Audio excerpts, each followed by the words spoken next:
see from her book, at the very end, after we're going to do a speech and then question and answer, and then at the very end, we'll do a book signing, and Carrie can sign books for everyone. But when you read her biography or her story, she's very, very accomplished. She has an undergraduate degree from BYU. She has a master's from Harvard. She's been on almost, you name it, any talk show on a national level.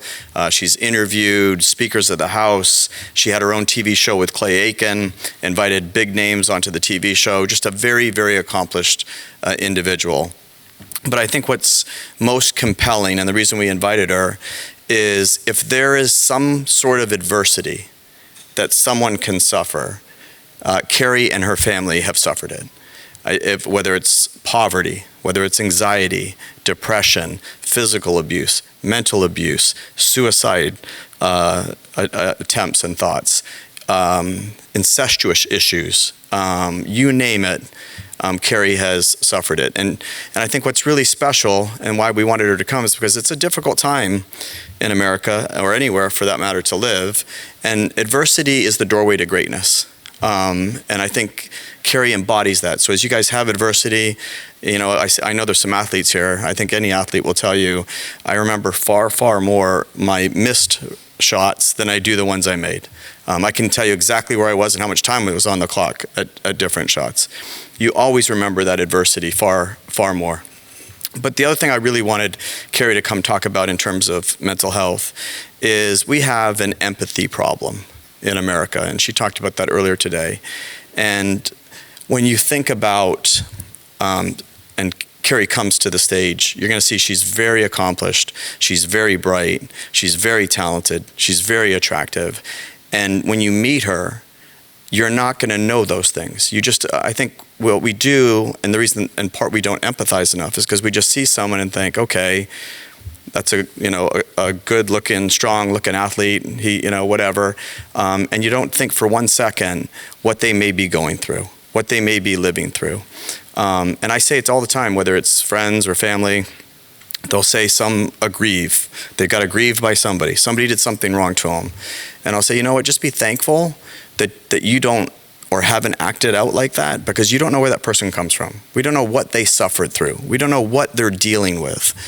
And one of my favorite commencement speeches, I'll send it to you guys again this year like I did last year, was a commencement speech that was given at Kenyon College by David Foster Wallace.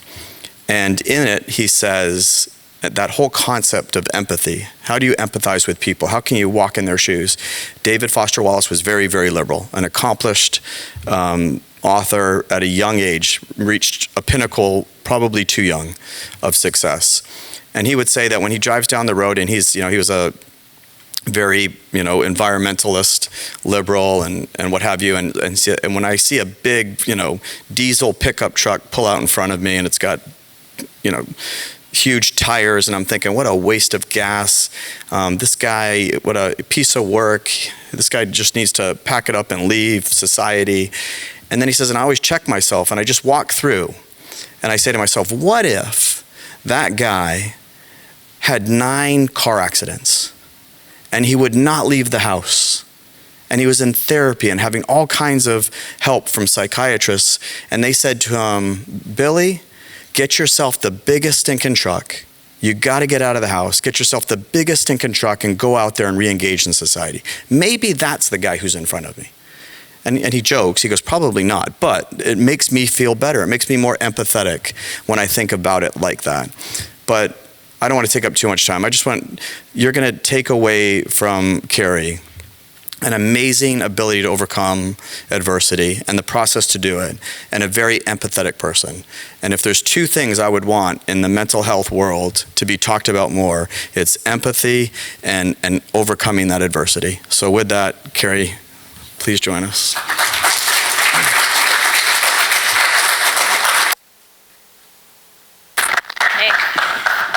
Great. Hey, everybody. Are we good on sound? Can you hear me? Raise your hand. Can you hear me? Good? Okay, great. So I'm happy to be here. And when I give talks, I really like it to be conversational. So I'm going to talk for a little bit, and then I want to open it up to any questions. And hopefully you guys want to talk and share what's on your heart. So I'm here to talk about what I like to call my anti-resume. So Richard shared a bit about my resume. Full scholarship to Harvard, check. Worked at Goldman Sachs, the most prestigious bank in the world, check. Get to go on talk shows in front of millions of people, Fox News, CNN, The Bill Maher Show.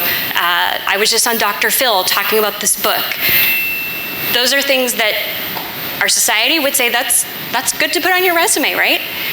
Well, this book is actually what I call my anti-resume.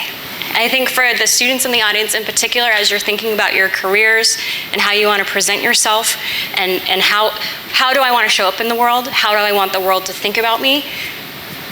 Keep in mind, there's also your anti-resume and the things that you're trying to hide and the things that you're ashamed of and the things that you don't even realize are affecting you. And that's what this book is about, because for a long time, I ignored that anti-resume or the shadow resume. I thought that it didn't matter. I didn't think I needed help. I thought that I could just handle it all. So here's my story. It's called The Motorhome Prophecies because I have 7 biological siblings. And with my mom and dad, all 10 of us, we spent a lot of our childhood, my childhood, and our childhood living in a motorhome. And I say that my childhood would careen between a third world existence and a first world existence. So sometimes we did have houses, a lot of times we didn't have a house. Sometimes we had running water, and sometimes we didn't have running water. My mom gave birth to my brother when the family was living in a tent.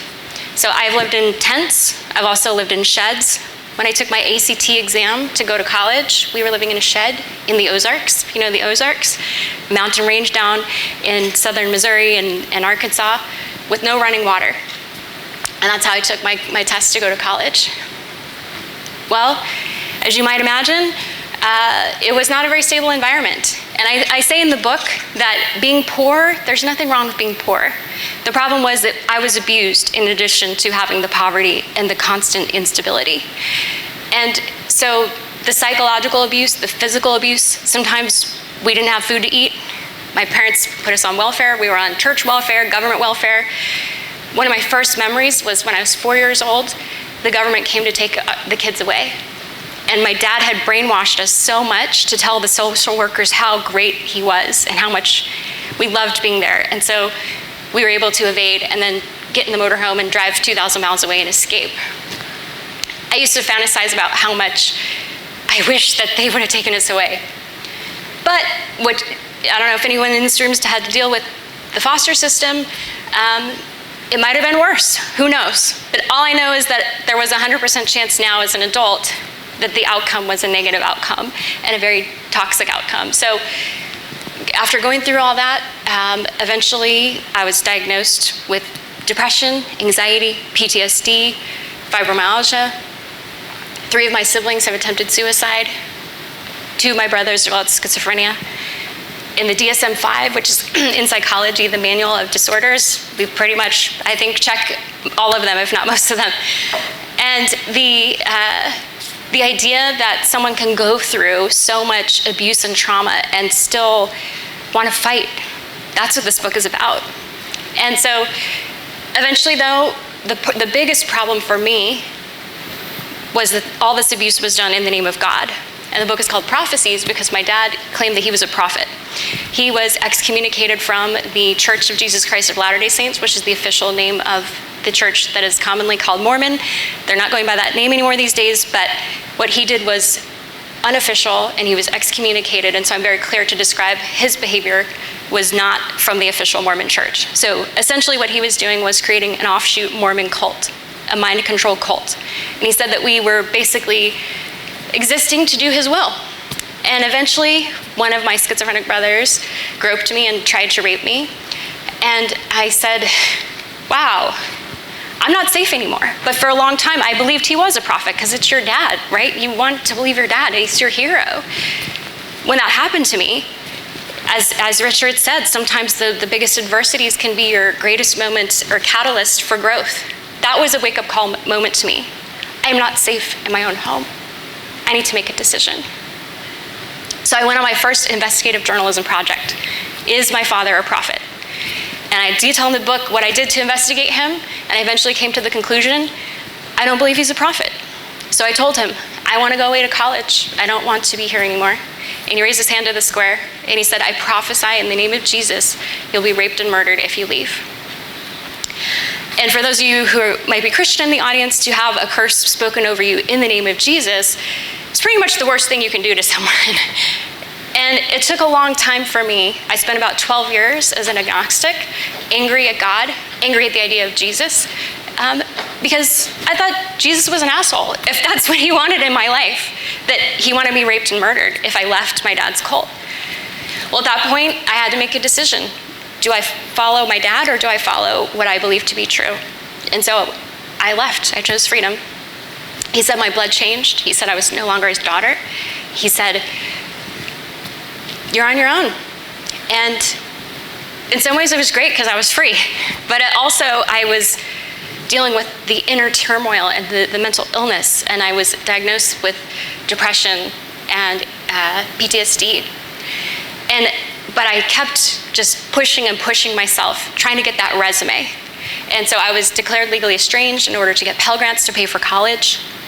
I worked as a janitor, I worked at Taco Bell, I worked so hard, and I would always tell myself, I'm gonna prove him wrong. He's saying I'm gonna get raped or murdered? Screw him. I'm gonna go get an internship in New York City, which I did. I got 5 journalism internships by the time I graduated. But again, I hadn't dealt with a lot of the issues that were still trapped inside my body. I keep pushing forward, I keep succeeding, get my full scholarship to Harvard. It was a journalism scholarship through my work as a journalist. And I thought, you know what? I'm better than my dad. He's a loser. That's what happened to me when I made it to the Middle East, and I did a project in Doha. Eventually, I was, sort of talking to my parents by that point on the phone sometimes, and my dad said, "What's Doha?" And I was like, my dad's a moron. He doesn't even know what Doha is. I'm better than him. Doha's a city in Qatar. You didn't know that. Well, that's not a good motivation. I'm telling you, if you're motivated by anger or hate or feelings of rejection, it's not sustainable. But it got me success though in my resume, but the anti-resume was building. So it kept building to the point where in 2019, I ended up just working too hard, and my body just had an intervention on itself, and I ended up in the hospital 7 times. 2 of them were from allergic reactions to drugs, to the hospitalization drugs they gave me to try to treat what was happening. Turns out it was just exhaustion, and my body just shut down. But because I was fueled by my anger and hatred toward my father, my body just said, "That's enough. Stop working so much."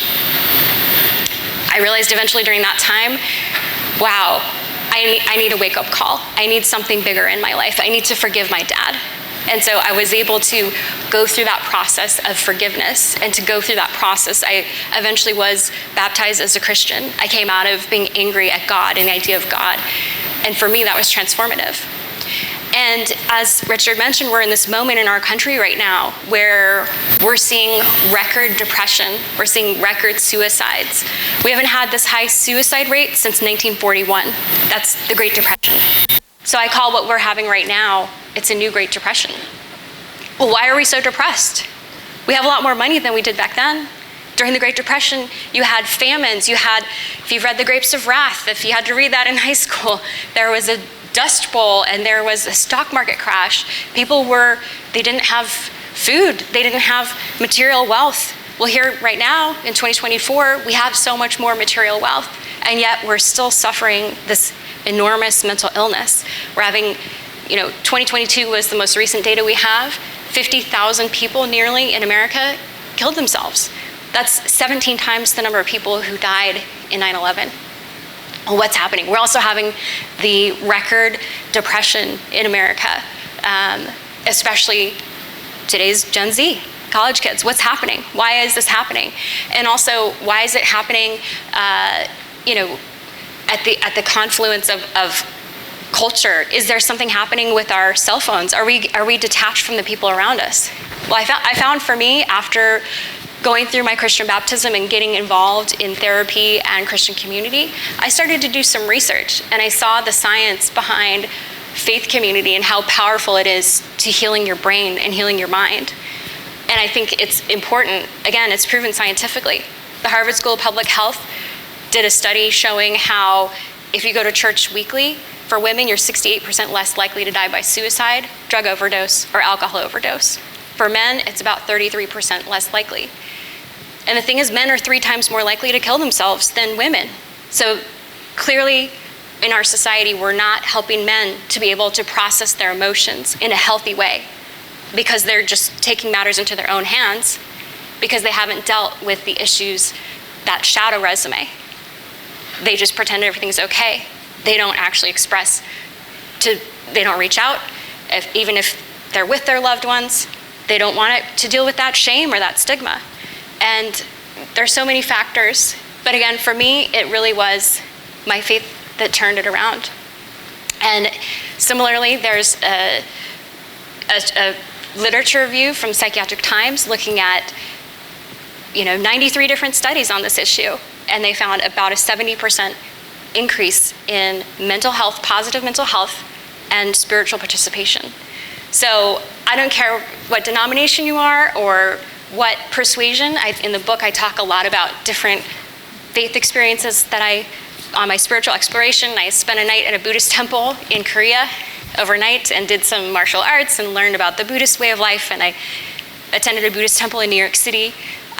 Like I mentioned, spent time in Qatar and Egypt, which are Muslim countries, studied Islam, lived in Jerusalem for a while, studied Judaism.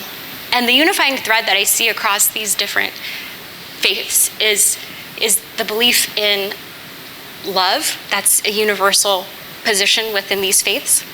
And when you go into a faith practice, that love has to start with yourself. And to be in a faith community where you're centered on the principles of love, that's transformative. And it was transformative for me. So I think in our age right now, when it's trendy to be too cool for school, to be too cool for faith community, or too cool to go to church or synagogue or what have you, I think, according to the data, it's literally killing us. And the Gen Z right now, the faith identity and the faith participation is just falling off a cliff. Meanwhile, we're seeing the suicides rise. To me, it's a no-brainer that this is part of what's driving it. And I think it's important for people who work in the mental health community to understand this, because Harvard also found that the most atheist professors were biologists and psychologists. And so you have that, and within the faith community, you sometimes see a skepticism of wanting to get mental health, that somehow if you get mental health, you're a bad Christian, or you're a bad Jew, or you're just weak. Well, these two sides, they got to stop their war. They got to come together, and they got to say, you know what, there are some amazing benefits to spiritual practice, and we should look into this. We should use this as one of the tools in our toolkit, because pumping people full of drugs, or going through surgeries, or hospitalizing people, as I found out the hard way, it's not sustainable. So we've got to do more to build a long-term sense of meaning, a long-term sense of purpose as a society, because that's ultimately what's missing. When you kill yourself, you believe there's no reason to be alive. And I've been there many times, that feeling. So I know these are very heavy topics, but I think, again, the data is all there, that the college students today, they're looking for meaning, they're looking for purpose. And for me, I think the idea that there is something bigger and something more powerful than my struggles and what I'm dealing with, that's what motivates me to get through my struggles, to get through my trauma, and to really be honest with myself also. So with that, that's my story, and I think we're gonna go to Q&A if there are any comments or questions on these topics. I think there are a lot of folks who have experience with some of these issues in the room, but. Is this for me? Yeah. Are we switching? Get a little bit static. Oh, static, okay. And we have mics on both sides of the room, so if you just raise your hand, and one of us will come around with a microphone so you can ask your question.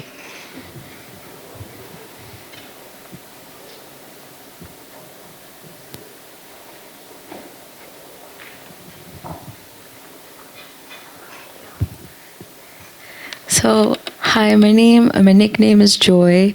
Joy, Yes. nice to meet you. Thank you, you too. I appreciate you coming here and speaking with us because I love your resume, and I appreciate you telling us your anti-resume.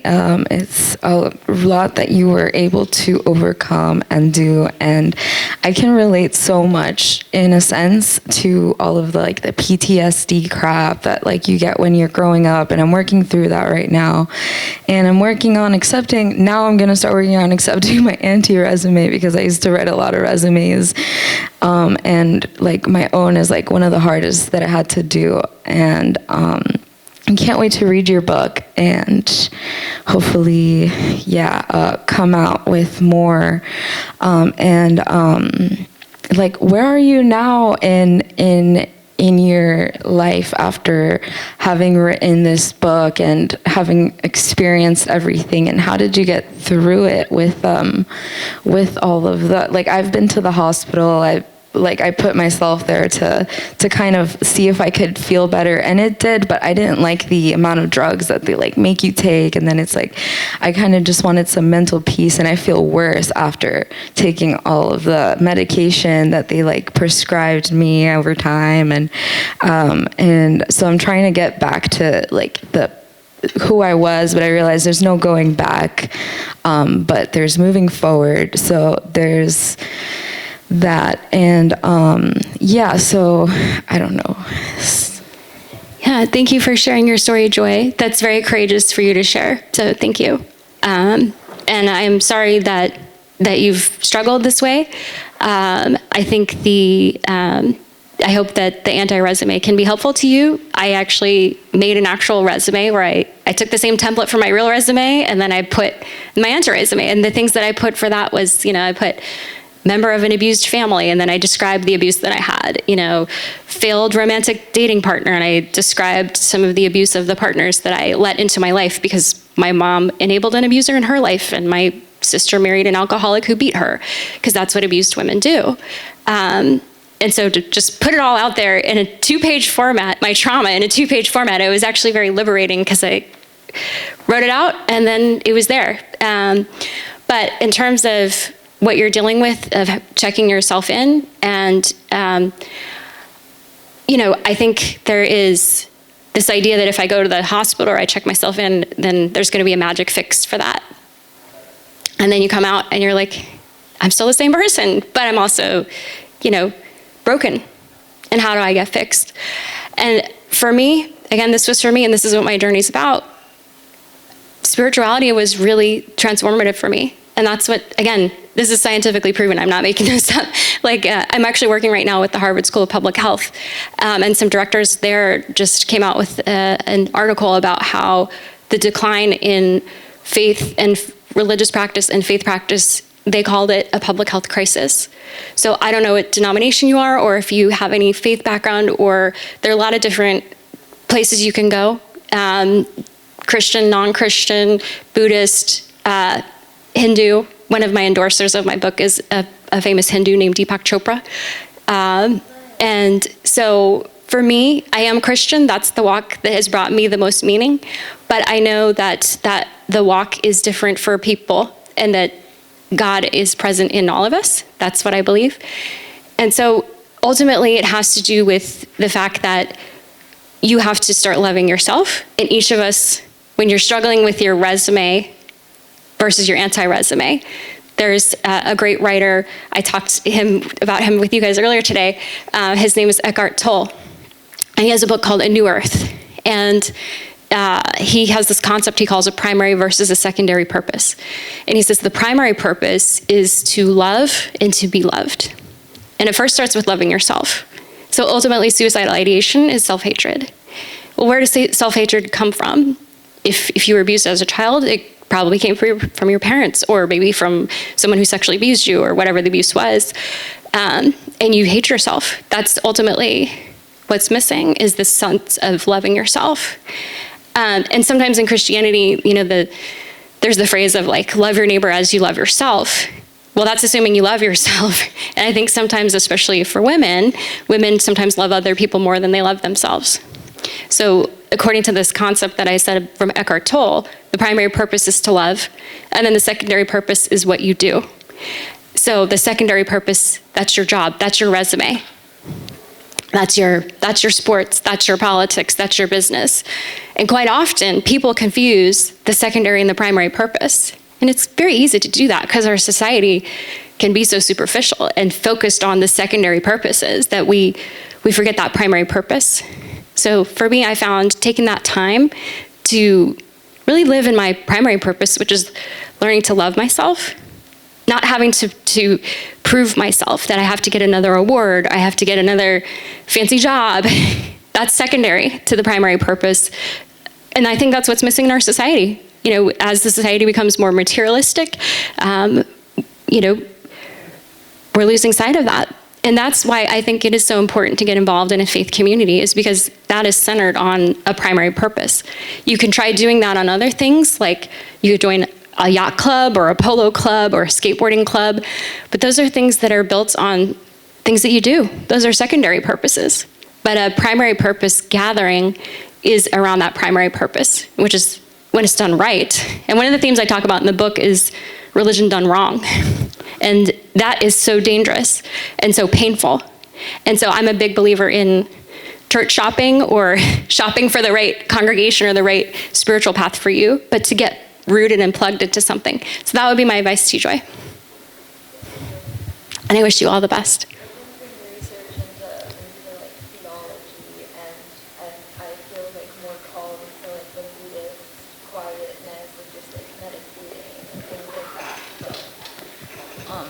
Yes, I also am a journalism major from Miami. I just graduated in that, and I decided to do that because it is ultimately what I love to do, and it was so rewarding just to be able to say that now and just hopefully practice it in the future, if not now. Yeah. And, well, I'm glad you're here, Joy. Can we give her a round of applause? Thank you. We got a question here? Yeah, I want to thank you for sharing your story too, because it's sometimes easy to acknowledge the success that you had, as you said, but I think it's also important to acknowledge the struggles that you had to get to where you are. I'm interested. You mentioned the relationship with your parents, and you mentioned that you were able to get to a place where you can talk to them now, right? And you moved from a place of anger to another place, which I'm not sure where you are right now. And I wanted to ask you about that. How can you establish a relationship with someone who, by his own accounts, he still believes he's a prophet?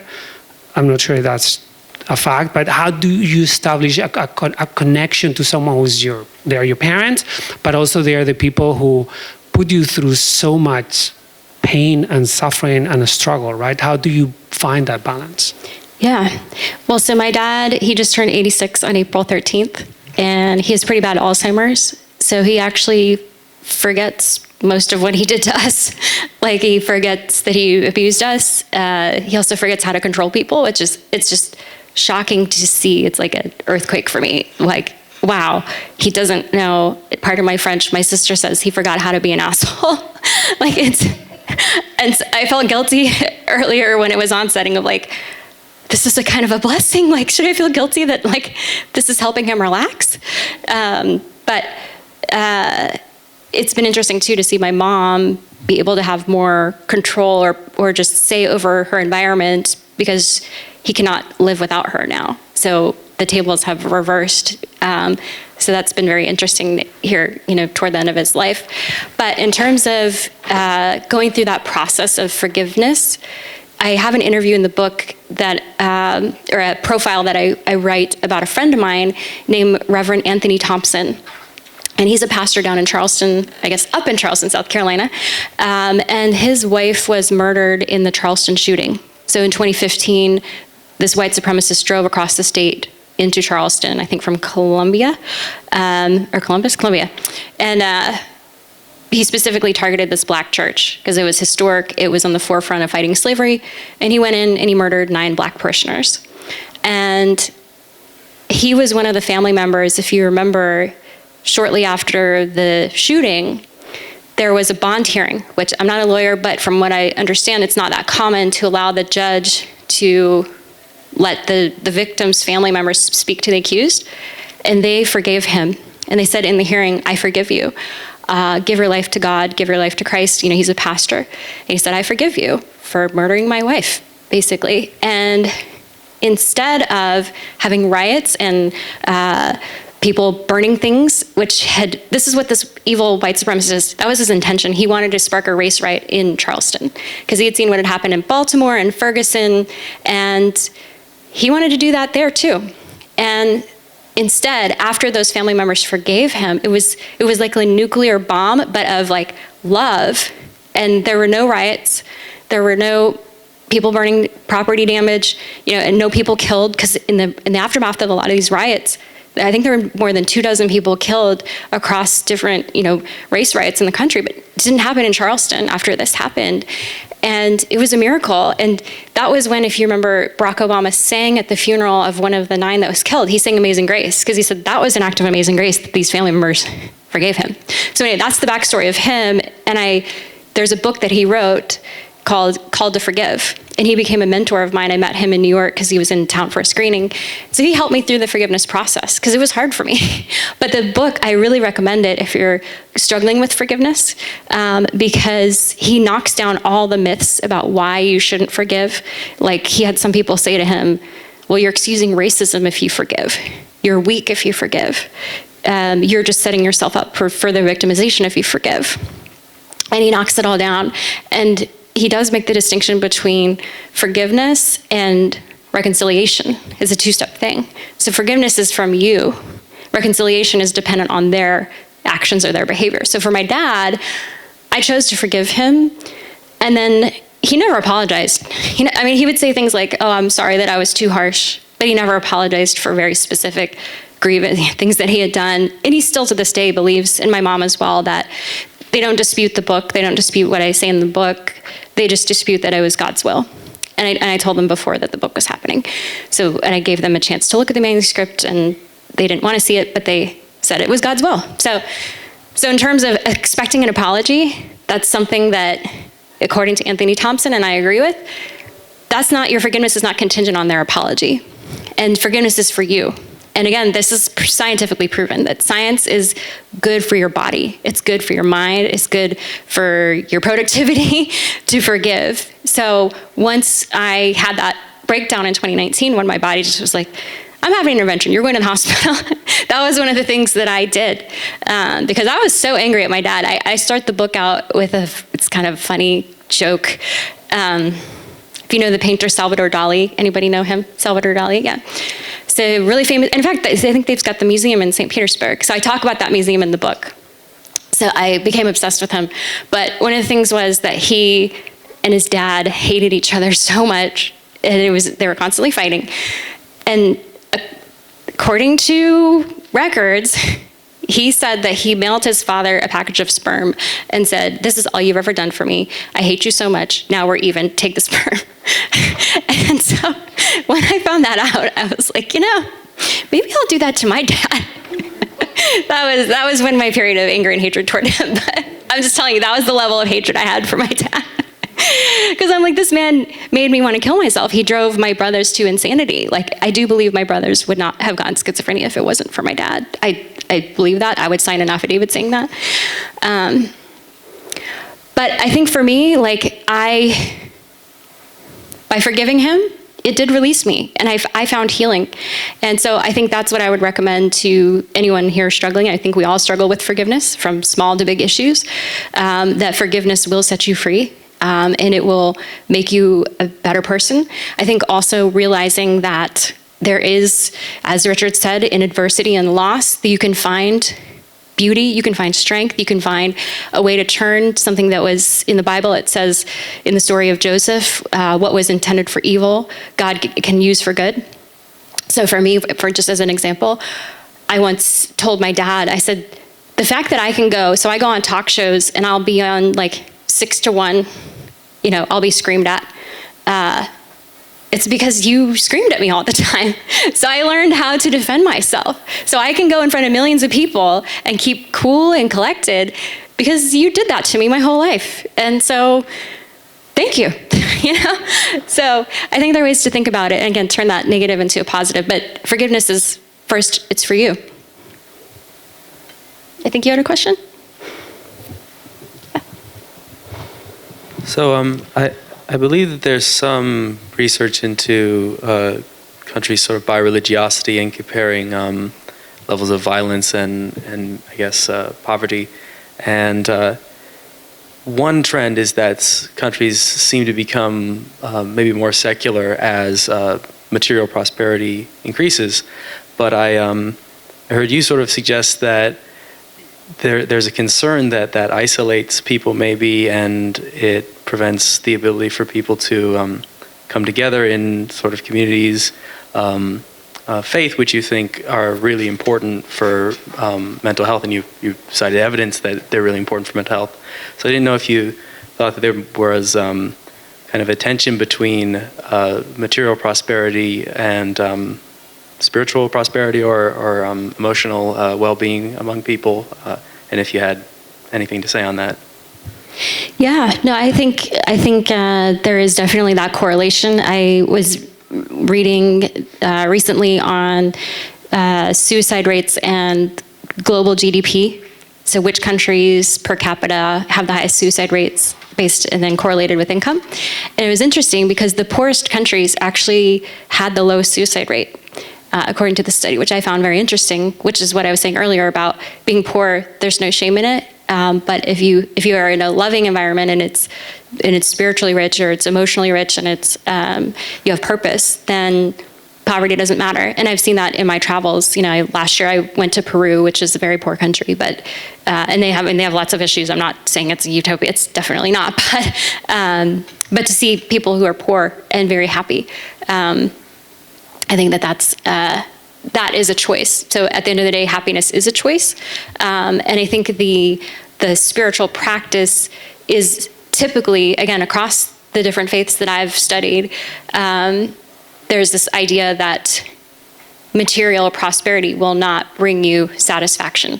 Buddhism teaches you that teaches you detachment. And Christianity, when practiced according to what's in the Bible, not prosperity gospel, which teaches you, oh, you'll be rich if you're Christian. Like, that's toxic. In fact, it says the opposite. Give up your wealth, take up your cross, follow me. And Jesus had a rich man come to him, and Jesus said, well, sell everything and follow me. And he said, not gonna do that. And so Jesus said, okay, well, that's your choice, you know? So I think religion, to some extent in America, has been co-opted by people who wanna commoditize it, and that's unfortunate.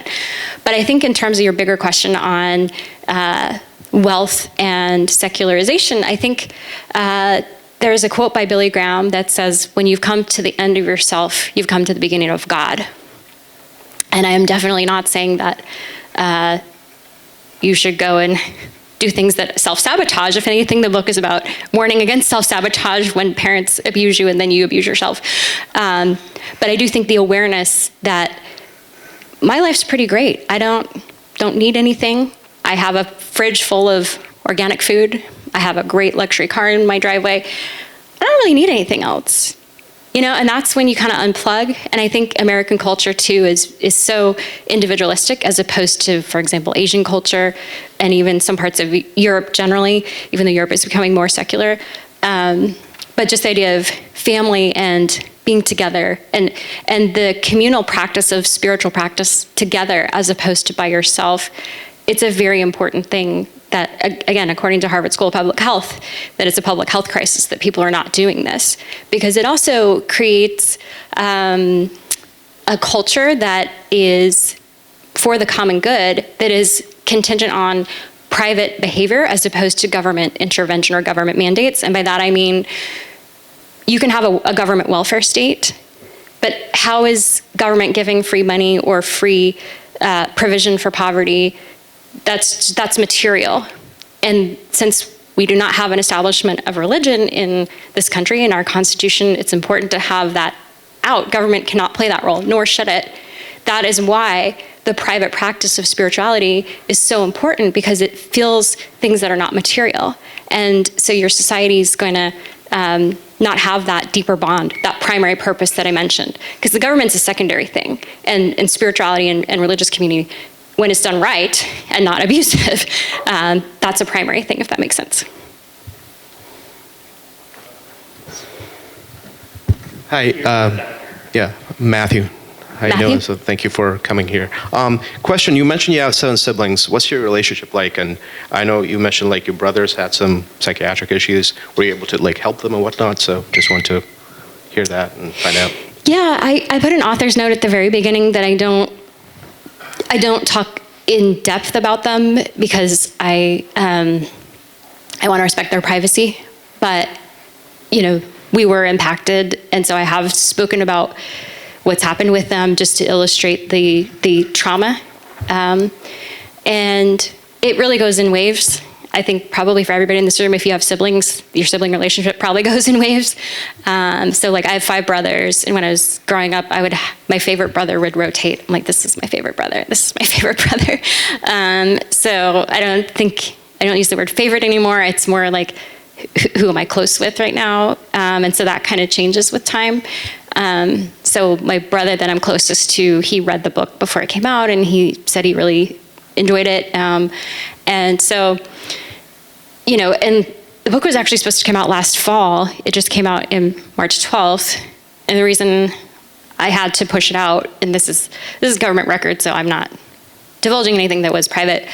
I was part of the court case that helped get custody of my 2 schizophrenic brothers, because he had assaulted my dad and gave him a deep black eye last year.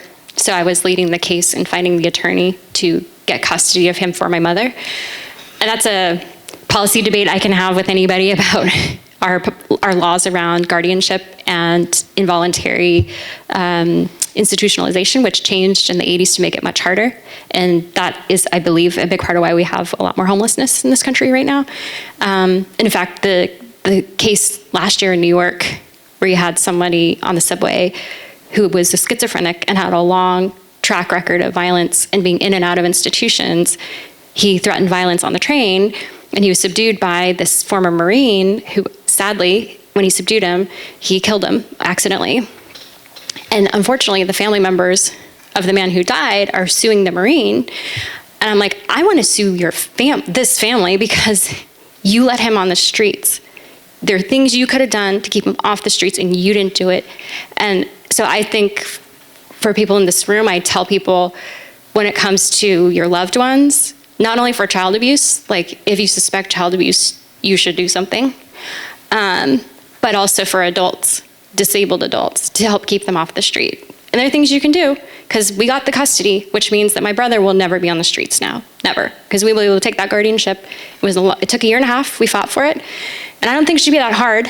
I mean, I think it should be clear. In places that are clear and just overwhelming evidence, it can be pretty easy in terms of like your average just common sense.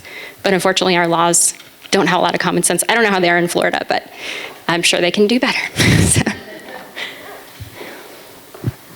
Hi, I'm Caleb. I'm a Christian and a psychology major, and I'm interested in what you're talking about, where like faith and mental health and psychology interact.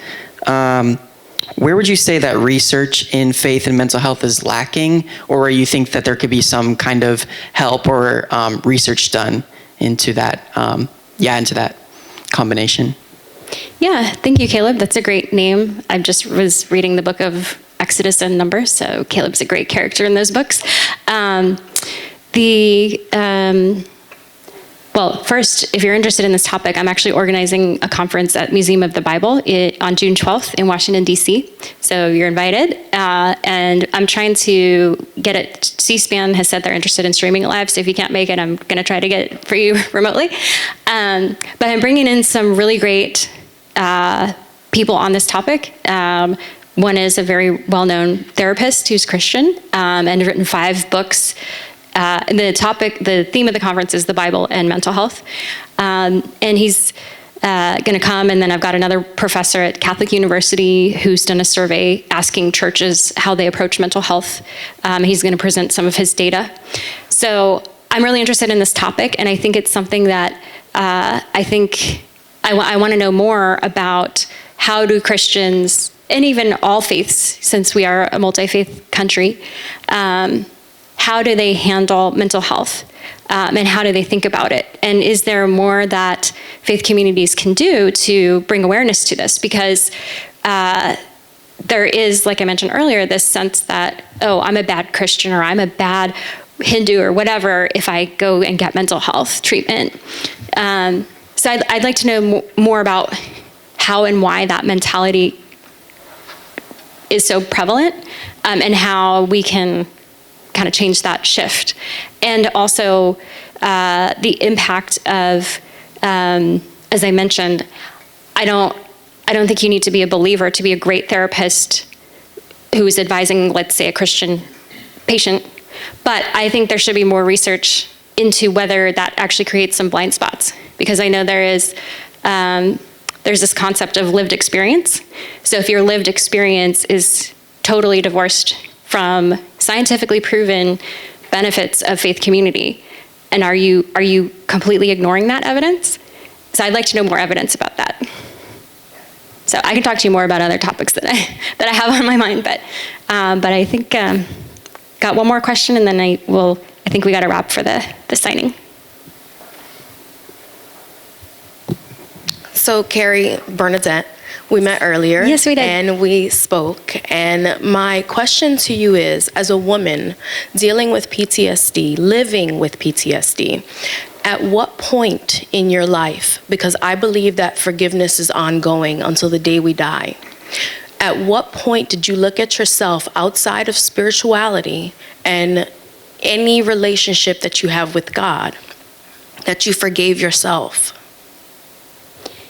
Yeah, I mean, that's an ongoing thing I have to do, actually, because and it's interesting in terms of the lifelong process of PTSD. So I have a friend who's a pastor, and he specializes I might have mentioned this in this group, about grandfathers or grandparents, because our generation is, I'm millennial, and then Gen Z, we're becoming more and more secular. And his ministry, he's in his 70s, and he is trying to help the grandparents minister to the grandkids, because the grandkids are even more secular than their kids. And part of what they have to do is go through a process of, the grandparents actually have to ask their children for forgiveness, to say, I'm sorry for any abuse that I put on you through religion or what have you.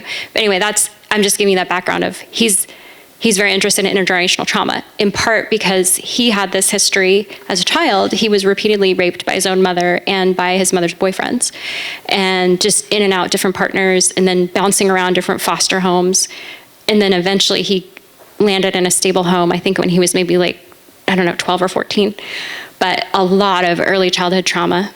And he's in his 70s, and I asked him, I was like, do you still feel trauma? What do I have to look forward to, And he said, yeah. He said, sometimes it hits me. And he's married and has grandchildren.